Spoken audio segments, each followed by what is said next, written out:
Hello friends, ನಮಸ್ತೆ friends. ಈ ದಿನ ಆಗಸ್ಟ್ 6, 2025 ಈ ದಿನದ ದ ಹಿಂದೂ ಇಂಗ್ಲಿಷ್ ದಿನಪತ್ರಿಕೆಯಿಂದ ಒಂದಷ್ಟು ಬಹಳ ಪ್ರಮುಖವಾದಂಥ ಇಂಗ್ಲಿಷ್ ಪದಗಳನ್ನು ಈ ವಿಡಿಯೋದಲ್ಲಿ ಕಲಿಯೋಣ.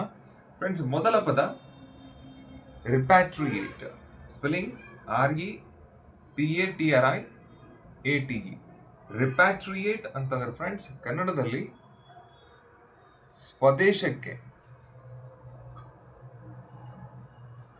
ಸ್ವದೇಶಕ್ಕೆ ಹಿಂತಿರುಗಿಸು ಅನ್ನುವಂಥ ಅರ್ಥ ಬರುತ್ತೆ. ಫ್ರೆಂಡ್ಸ್, ಈಗ ನೀವು ಅಮೇರಿಕಕ್ಕೆ ಹೋಗಿ ನೆಲೆಸ್ತೀರಾ ಅಂತ ತಿಳ್ಕೊಳ್ಳಿ. ವಿತ್ ವೀಸಾ ಇದೆ, ಅಮೇರಿಕಕ್ಕೆ ಹೋಗಿ ನೀವು ಸ್ಟೇ ಆಗ್ತೀರಾ, ನೆಲೆಸ್ತೀರಾ. ಓಕೆ, ನಿಮ್ಮ ವೀಸಾದ ಅವಧಿ ಮುಗಿದ ಮೇಲೂ ಕೂಡ ನೀವು ಅಮೇರಿಕದಲ್ಲೇ ಇದ್ರೆ, ಈಗ ಅಮೇರಿಕ ಸರ್ಕಾರ ಏನ್ ಮಾಡುತ್ತೆ, ನಿಮ್ಮನ್ನ ಗುರುತಿಸಿ ಅಮೇರಿಕದಿಂದ ಭಾರತಕ್ಕೆ ವಾಪಸ್ ಕಳಿಸುತ್ತೆ. ಈ ಪ್ರಕ್ರಿಯೆಗೆ ಫ್ರೆಂಡ್ಸ್, ಈ ಹಿಂತಿರುಗಿಸುವಂತಹ ಪ್ರಕ್ರಿಯೆಗೆ ಇಂಗ್ಲಿಷ್ನಲ್ಲಿ ರಿಪ್ಯಾಟ್ರಿಯೇಟ್ ಅಂತ ಕರಿತೀವಿ. ಇದನ್ನ ಡಿಪೋರ್ಟೇಷನ್ ಅಂತಾನೂ ಕೂಡ ಕರೀತಾರೆ. ಡಿಪೋರ್ಟೇಷನ್ ಅಥವಾ ರಿಪ್ಯಾಟ್ರಿಯೇಟ್ ಅಂತಂದ್ರೆ ಒಬ್ಬ ವ್ಯಕ್ತಿಯನ್ನ ಅವನ ದೇಶಕ್ಕೆ ವಾಪಸ್ ಕಳಿಸೋದು. ಈ ಹೆಡ್ಲೈನ್ ಗಮನಿಸಿ ಫ್ರೆಂಡ್ಸ್. ಪಾಕಿಸ್ತಾನ ತನ್ನ ದೇಶದಲ್ಲಿ ವಾಸವಾಗಿರತಕ್ಕಂತಹ ಸುಮಾರು 13 ಲಕ್ಷ 1.3 ಮಿಲಿಯನ್ ಆಫ್ಘಾನಿಸ್ತಾನದ ಜನರನ್ನ, ಅವರ ಹತ್ರ ವೀಸಾ ಇಲ್ಲ, ಅವರ ಹತ್ರ ಪಾಸ್ಪೋರ್ಟ್ ಇಲ್ಲ, ಅವರನ್ನ ಗುರುತಿಸಿ ಅವರ ದೇಶಕ್ಕೆ ಆಫ್ಘಾನಿಸ್ತಾನಕ್ಕೆ ವಾಪಸ್ ಕಳಿಸ್ತಾ ಇದೆ, ಹಿಂತಿರುಗಿಸ್ತಾ ಇದೆ. ಇದನ್ನ ರಿಪ್ಯಾಟ್ರಿಯೇಟ್ ಅಂತ ಕರೀತೀವಿ ಫ್ರೆಂಡ್ಸ್. ಎರಡನೇ ಪದ ಡೈವರ್ಜ್. Spelling DIVERGE. ಡೈವರ್ಜ್ ಅಂತಂದ್ರೆ ಫ್ರೆಂಡ್ಸ್ ಕನ್ನಡದಲ್ಲಿ ಭಿನ್ನಾಭಿಪ್ರಾಯವನ್ನ ಹೊಂದಿರೋದು. ಒಂದೇ ವಿಷಯದ ಬಗ್ಗೆ, ಒಂದೇ ಟಾಪಿಕ್ ಬಗ್ಗೆ ಎರಡೆರಡು ಅಭಿಪ್ರಾಯಗಳನ್ನ ಹೊಂದಿದ್ರೆ ಅದಕ್ಕೆ ಫ್ರೆಂಡ್ಸ್ ಡೈವರ್ಜ್ ಅಂತ ಕರಿತೀವಿ. ಈಗ ಹೆಡ್ಲೈನ್ ಗಮನಿಸಿ. ಈಗ NEP, ನ್ಯಾಷನಲ್ ಎಜುಕೇಶನ್ ಪಾಲಿಸಿ, ಇದ್ರ ಪ್ರಕಾರ ಈಗ ಪುಸ್ತಕಗಳಲ್ಲಿ, ನಮ್ಮ ಸ್ಕೂಲ್ಗಳಲ್ಲಿ ಇರ್ತಕ್ಕಂಥ ಪಠ್ಯ ಪುಸ್ತಕಗಳಲ್ಲಿ ಭಾರತವನ್ನ ಇಂಡಿಯಾ ಅಂತ ಕರಿಬೇಕಾ ಅಥವಾ ಭಾರತ್ ಅಂತ ಮೆನ್ಷನ್ ಮಾಡಬೇಕಾ ಅನ್ನೋದ್ರ ಬಗ್ಗೆ ಭಿನ್ನ ಅಭಿಪ್ರಾಯಗಳು ಮೂಡಿದೆ. ಸೊ ಫ್ರೆಂಡ್ಸ್, ಡೈವರ್ಜ್ ಅಂತಂದ್ರೆ ಒಂದೇ ವಿಷಯದ ಬಗ್ಗೆ ಎರಡೆರಡು ವಿಭಿನ್ನವಾದ ಅಭಿಪ್ರಾಯಗಳನ್ನ ಹೊಂದಿರೋದು. ಫ್ರೆಂಡ್ಸ್, ಮೂರನೇ ಪದ ಡೆಬ್ರೀಸ್. DEBRIS. ಡೆಬ್ರೀಸ್ ಅಂತಂದ್ರೆ ಫ್ರೆಂಡ್ಸ್ ಕನ್ನಡದಲ್ಲಿ ಅವಶೇಷಗಳು ಅನ್ನುವಂಥ ಅರ್ಥ ಬರುತ್ತೆ. ಅವಶೇಷಗಳು ಅಥವಾ ಚೂರುಗಳು. ಫ್ರೆಂಡ್ಸ್, ನಾಶವಾದಂತಹ ಒಂದು ಬಿಲ್ಡಿಂಗ್ ಇಂದ, ಕಟ್ಟಡದಿಂದ, ವಾಹನದಿಂದ ಅಥವಾ ಇನ್ನಿತರ ವಸ್ತುಗಳಿಂದ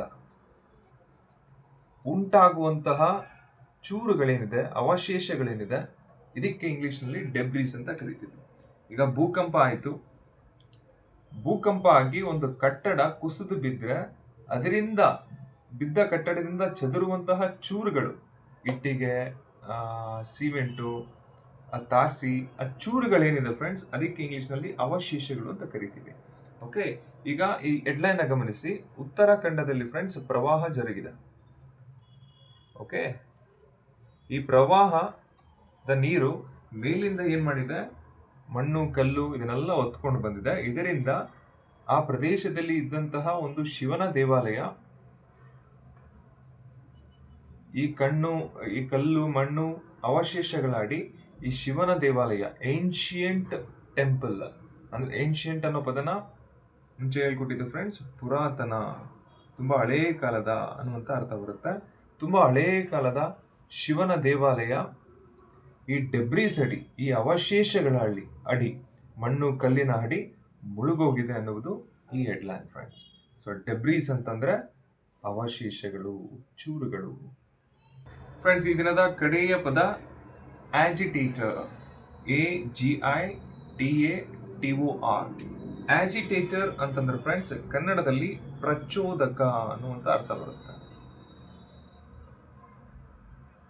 ಪ್ರಚೋದಕ, ಯಾರು ಪ್ರಚೋದನೆಯನ್ನ ಮಾಡ್ತಾನೋ, ಯಾರು ಮೋಟಿವೇಟ್ ಮಾಡ್ತಾನೋ ಅವನನ್ನ ಆಜಿಟೇಟರ್ ಅಂತ ಕರಿತೀವಿ. ಈಗ ಪ್ರಶ್ನೆ, ಯಾವ ಉದ್ದೇಶಕ್ಕೆ ಇವರು ಪ್ರಚೋದನೆಯನ್ನ ಕೊಡ್ತಾರೆ?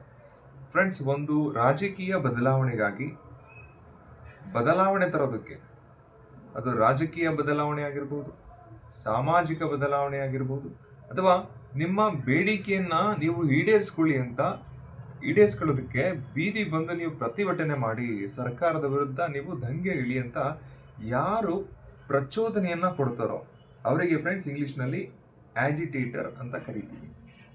ಓಕೆ, ಈಗ ಈ ಹೆಡ್ಲೈನ್ ಪ್ರಕಾರ ನಿನ್ನೆ ಬಸ್ ಸ್ಟ್ರೈಕ್ ಆಯ್ತಲ್ಲ, ಸೊ ಯಾರ್ಯಾರು ಬೀದಿಗಿಳಿದು ಹೋರಾಟ ಮಾಡಿದ್ರು, ಡ್ರೈವರ್ಸು, ಕಂಡಕ್ಟರ್ಸು, ಅವರ ಮುಂದಾಳತ್ವವನ್ನು ಯಾರು ವಹಿಸಿದ್ರು ಫ್ರೆಂಡ್ಸ್, ಓಕೆ, ಅವರಿಗೆ ಯಾರು ಪ್ರಚೋದನೆಯನ್ನು ಕೊಟ್ಟರೋ ಅವರಿಗೆ ಆಜಿಟೇಟರ್ ಅಂತ ಕರಿತೀವಿ. ಸೊ ಆ ಮುಖಂಡರುಗಳ ಜೊತೆ ಸರ್ಕಾರ ಮಾತಾಡಬೇಕು ಅನ್ನೋದ್ರ ಬಗ್ಗೆ ಈ ಹೆಡ್ಲೈನ್ ಹೇಳುತ್ತೆ ಫ್ರೆಂಡ್ಸ್. ಸೊ ಫ್ರೆಂಡ್ಸ್, ಈ ದಿನದ ವಿಡಿಯೋದ ಮೂಲಕ ನಾವು ಈ 4 ಪದಗಳನ್ನ ಅರ್ಥ ಮಾಡ್ಕೊಂಡು ಕಲ್ತಿದ್ವಿ. ಮೊದಲನೇ ಪದ ರಿಪ್ಯಾಟ್ರಿಯೇಟ್ ಅಂತಂದ್ರೆ ಸ್ವದೇಶಕ್ಕೆ ಹಿಂದಿರುಗಿಸೋದು, ಸ್ವದೇಶಕ್ಕೆ ವಾಪಸ್ ಕಳಿಸೋದು. ಡೈವರ್ಜ್ ಅಂತಂದ್ರೆ ಭಿನ್ನಾಭಿಪ್ರಾಯವನ್ನ ಹೊಂದಿರೋದು. ಡೆಬ್ರೀಸ್ ಅಂತಂದ್ರೆ ಅವಶೇಷಗಳು ಅಥವಾ ಚೂರುಗಳು. ಆಜಿಟೇಟರ್ ಅಂತಂದ್ರೆ ಹೋರಾಟಗಾರ, ಪ್ರಚೋದನಕಾರ. ಡಾಕ್ಟರ್ BR ಅಂಬೇಡ್ಕರ್, ಬಸವಣ್ಣ ಇವರೆಲ್ಲ ಸಾಮಾಜಿಕ ಬದಲಾವಣೆಗಾಗಿ ಹೋರಾಟವನ್ನ ನಡೆಸ್ತವ್ರು, ಇವರೆಲ್ಲರೂ ಆಜಿಟೇಟರ್. ಫ್ರೆಂಡ್ಸ್, ಸಾಧ್ಯವಾದ್ರೆ ಈ ಪದಗಳನ್ನು ಬಳಸಿ ವಾಕ್ಯಗಳನ್ನು ರಚಿಸಿ ಕಾಮೆಂಟ್ ಸೆಕ್ಷನಲ್ಲಿ ಹಾಕಿ. ಇದರಿಂದ ನಿಮಗೆ ರಿವಿಷನ್ ಆಗುತ್ತೆ ಮತ್ತು ಬೇರೆಯವರಿಗೆ ಹೆಲ್ಪ್ ಆಗುತ್ತೆ. ಮತ್ತು ನಾಳೆ ಹೊಸ ಪದಗಳೊಂದಿಗೆ, ದ ಹಿಂದೂ ಪತ್ರಿಕೆಯಿಂದ ಹೊಸ ಪದಗಳೊಂದಿಗೆ ನಾಳೆ ಭೇಟಿ ಮಾಡೋಣ ಅಂತ ಹೇಳ್ತಾ, ಥ್ಯಾಂಕ್ ಯು ಫ್ರೆಂಡ್ಸ್.